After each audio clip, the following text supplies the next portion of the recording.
Hello world. Good morning. Tara Sumur coming in today on February 12th, 2022.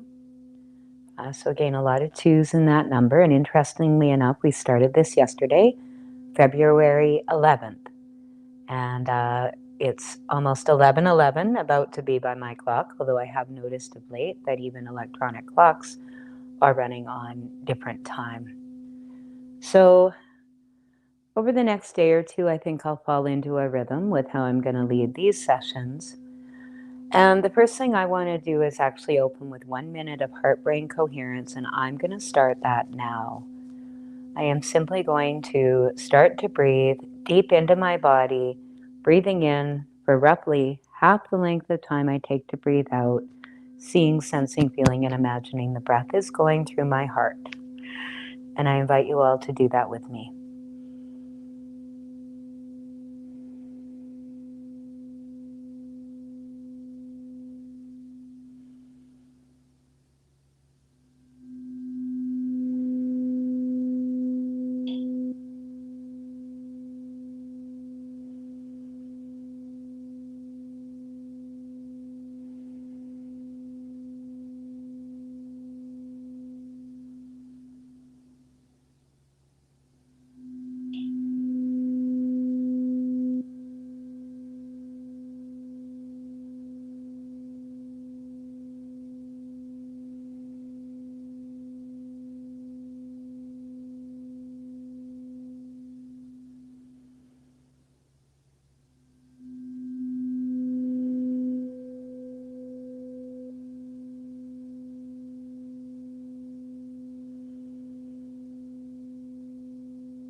There we go.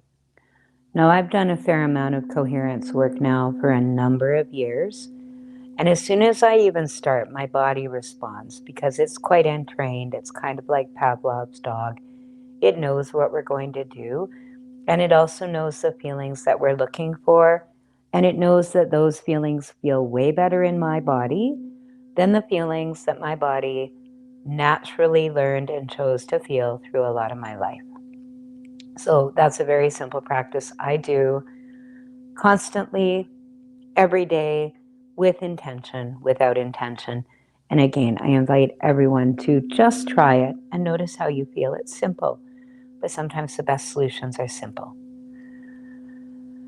So I'm going to start by sharing, first of all, just a reminder, this is day 2 of what I am hoping is going to become a movement or a campaign. I have no idea how connected I will stay to it or not. But the hashtag for it and the purpose behind it is all summed up in find it, feel it, free it. So the first step is finding what freedom feels like for you.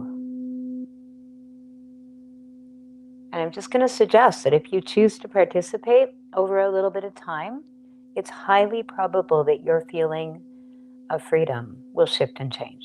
Even day to day, it'll shift and change, but I'm meaning big changes that are a little more permanent. So find it, feel it. Actually feel inside your body what freedom feels like. Because here's the thing, our bodies need to feel.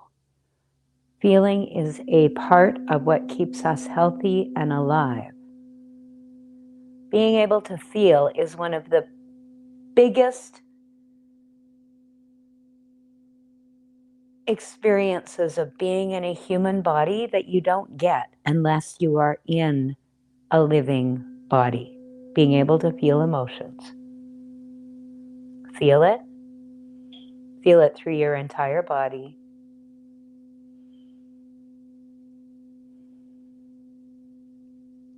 And then as you're feeling your feeling of freedom, ask your heart to radiate that feeling out.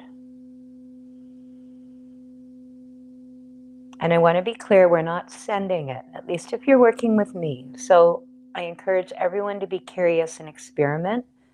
but I consciously do not send. When I'm sending, that usually means I'm controlling, and that usually means that I'm trying, and whatever I'm sending love. I mean, it's a wonderful thing to send. I'm sending caring, I'm sending coherence. But even though it's something wonderful I'm sending, I'm still deciding you need this, and I'm sending it to you. So as we become more and more adept with working with energy, because we are working with energy constantly in the world that we've created with all the technology and all the cell phones and all the electronics, there's no getting away from interacting with energy. There maybe never was. And as we become more and more sensitized, we're either going to learn to step in and embrace and work together and allow and invite, or we're going to continue trying to control. And it's getting pretty uncomfortable, at least for me.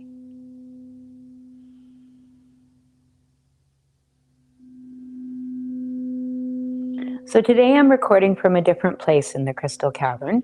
And what I have behind me is my sound infusion table. And again, I'm not going to talk about it in depth in these lives, but behind the scenes, one of my lifetime patterns is anytime I'm starting something, I get a long ways into it, and then once it actually starts, all the support disappears. All the people that I think I'm relying on or hope to help disappear. If I allow, other ones will show up. And somewhere in the middle, I have to make a commitment to keep it going or not. And then from there, I have a choice. And I've learned that this is a choice. I can get very down on myself for, again, things not going exactly like I planned them to go, because it's usually not lack of planning with me. Or I can be proud of myself for rolling with the punches and getting done what I have managed to get done. And mostly that's what I'm doing. So for any of you who are good with film, you're going to realize that I'm probably on a different camera, and that's the front camera, the cell phone. Thankfully, they work fairly well. But what I'm actually going to choose to do, and this is a Suze Casey move, I'm also on my Bluetooth mic, and that for me is a big success. So I'm going to consciously make the choice to pat myself on the back for being on the Bluetooth mic and not be frustrated that I haven't got my camera set up perfect. And I will put out a shout out if there's anyone wandering around in Cochrane that feels called to come in today and help me with the camera equipment, because it's a lot easier to do with a second person. The door's open, and I'd appreciate you coming in. Please only come if this is an area of skill and you're able to bring some expertise, because I don't have the expertise to draw on. Okay? So then the last thing I want to do today, or right this minute, is I want to share specifically. So I think what this is going to look like is going to be creating a bit of coherence at the beginning with that 1 minute of breathing.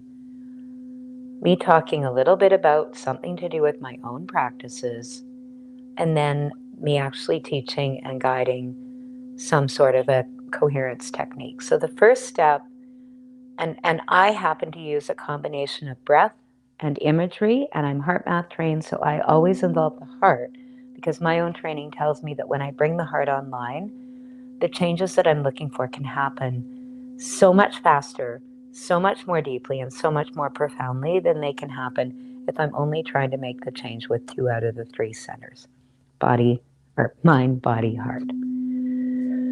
So the very basic of all HeartMath work is what's called heart-focused breathing, and that is no more and no less than consciously directing the energy of your breath through your heart center every single time you breathe. So that is the only thing that we are going to do today, or this session. We are simply going to practice again our heart-focused breathing. I was doing it at the beginning. We're going to do another 2 minutes of it, then I'm going to sign off, and I'm going to come back again at 1:11, maybe on the same camera, maybe different, depends who shows up.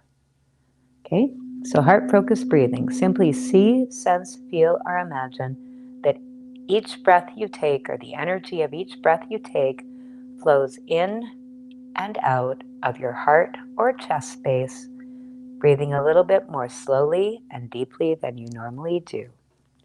So with me now, in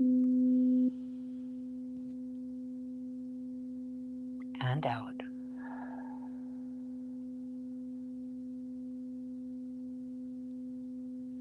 and in,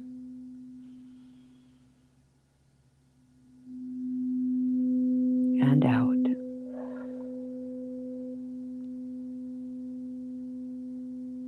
And in,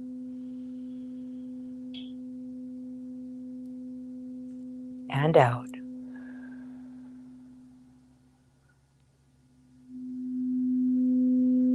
Today I'm needing to be grounded. I notice I'm drawing my energy and my breath in my mind up from the earth. I shift automatically. I invite you to not change what you're doing, but notice. And just tuck it away in your mind how you're drawing your breath in and out. So again, in and out.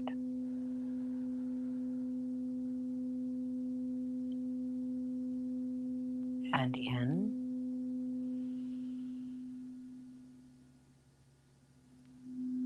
and out.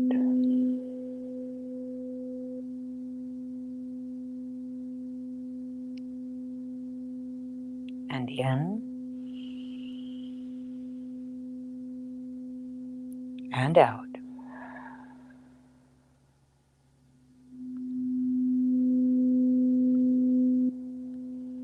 Okay, so to anyone listening, I'm going to be back on. I really am trying to keep these around 10 minutes, so it's time for me to sign off for now. Boy, that goes fast.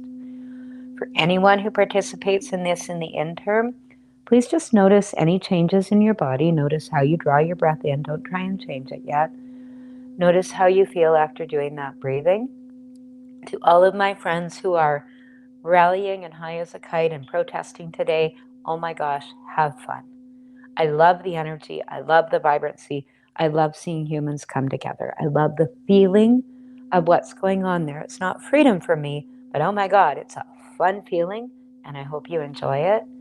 To all of my friends who are probably wired a little more like I am naturally, that are really struggling with watching the protest for, I think, some very understandable reasons. I don't want you to change your mind on what you believe is acceptable and not, because I do think there's some pieces we need to hold to of what is acceptable. But what I do invite you to do is try this breathing and notice how your body feels. And I'm just going to suggest that your body's going to feel better when you're breathing a little more coherently than it does when you're rigidly up here and just really quite validly frustrated with witnessing how some of our Canadian peers are behaving. So again, it's a shout out to both. I'll see everyone back at 10 after 1.